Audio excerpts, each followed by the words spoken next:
Ready খবর কি পাইবো জিরিঙ্গা থানা একদম সিক্রেট ইনফরমেশনের বেসিসে একটা রেড হয় বরমুড়া এলাকায়। তো ওখানে একটা 12 হুইলার ট্রাক যার নাম্বার TR01 ভিক্টর 1581 এই গাড়ি আটক করা হয় ওখানে সন্দেহজনকভাবে। তো ওই গাড়িতে আমরা সার্চ করে 9 প্যাকেট ক্যানাবিস পাই, অ্যাপ্রক্স 100 কিলোর হবে। তো ওই গাড়িতে গাড়ির চালক সাবির হোসেন ছিল আর সাথে সহচালক জসিমউদ্দিন, ওনাদের আটক করা হয়েছে। আমরা ওনাদের থানায় নিয়ে এসেছি এবং একটা নির্দিষ্ট ধারায় DPS অ্যাক্টে কেস নেওয়া হচ্ছে এবং বাকি যা লিগ্যাল প্রসেস আছে সেগুলি আমরা ফলো করছি। গাড়ির চালক কি আইডেন্টিফাই? হ্যাঁ, গাড়ির চালক সাবির হোসেন, ওর বাড়ি এখানে আগরতলাতে। তো ওনাকে আটক করা হয়েছে, সাথে সহচালক ছিল জসিমউদ্দিন, ওনাকে আটক করা হয়েছে। গাড়ির ওনার অ্যাকচুয়ালি এখন just initial level of investigation, আমরা বাকিটা খতিয়ে দেখছি।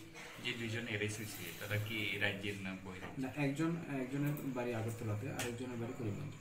কি মনে হয় গাঁজাগুলা কি এই এলাকার না কোথা থেকে? Actually this is a preliminary level of investigation, এখনো জাস্ট ডিটেনশন হয়েছে। Further detail will update in time. Sir, actually,